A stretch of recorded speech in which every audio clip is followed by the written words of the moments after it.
Hi, I'm Dr. Vicki Hammond, and I'm the Program Director for the Communication Disorders Program here at Indiana State University. If you choose to come to Indiana State University for your graduate training, you'll be working in the Rowe Center for Communicative Disorders for your on-campus clinical experiences. The Rowe Center is part of the Norma and William Grosjean Clinic at University Hall. One of the things that makes this clinic unique is that we share the space with counseling and school psychology. So there are some really wonderful opportunities for interprofessional collaboration. So let's take a tour of the clinic so you can see where you would be working. So we're going to start our tour in the waiting area. This is where you would greet your clients that were coming in for therapy. To my right is what we refer to as the front maze, and that's a series of rooms that are set up for counseling services primarily. And so there are small group rooms, large group rooms that can handle 12 to 15 people, and then some smaller individual therapy rooms. But now we're going to move down the hall and look at some of the rooms that we would use for our speech-language therapy session.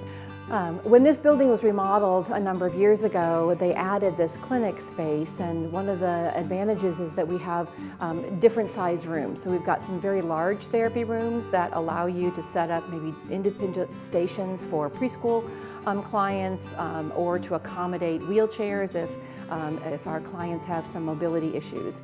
And then we have some smaller therapy rooms for those clients that might need a smaller space, not as much space to run around. In between these two corridors of rooms, we have our observation area. And the supervisors, as well as maybe the parents or caregivers of the clients, can observe the therapy sessions directly through the two-way mirrors.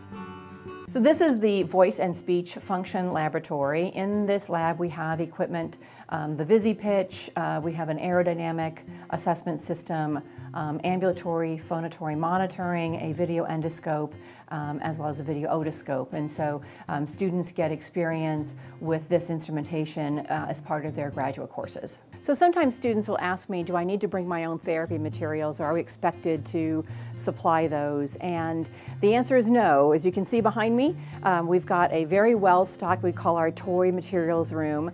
This is an on your honor type of checkout system where you can gather your items and have them ready and waiting for you for your therapy session. We've got several different areas in the clinic where students can gather and study together or work on their clinic reports. One is the mail room, which is just next to the materials room.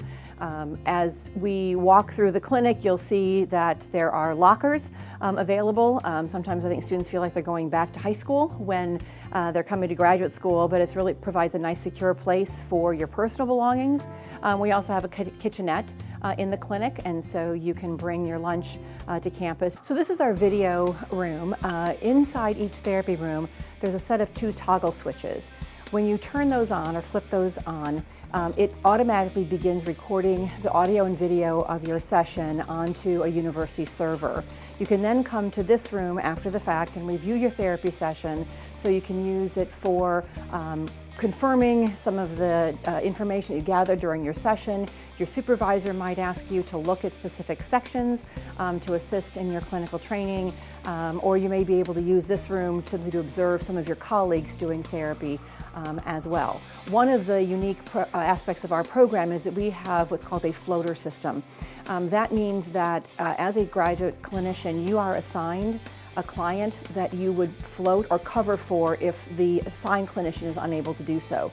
So sometimes you would be in here watching those sessions so that you'd be familiar with your client in case you have to step in and provide services.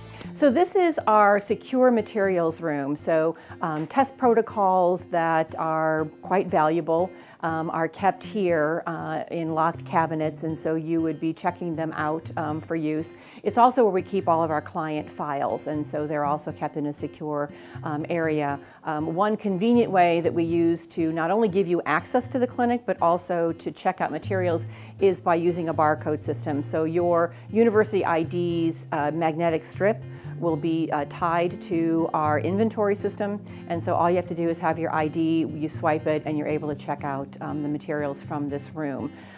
This is also another gathering space, so there's tables and chairs in here where students can work on reviewing test materials, preparing for therapy, or just studying together. So in addition to the wonderful clinic space downstairs that we toured, another area of the building that you might spend some time in if you come to Indiana State's graduate program is our beautiful atrium to spend your time. We've got a small cafe called Jasmine's here in the atrium. The building itself used to be a K through 12 school, and so I think it's really appropriate that now the College of Education is in this remodeled space. For your convenience, all the faculty offices are up on the 3rd floor, and so you can go up there and meet with your faculty and your supervisors. I think it's always important, if you're going to be devoting your 2 years of your life to living in a new environment, that you get to see that this would be a really special place to be.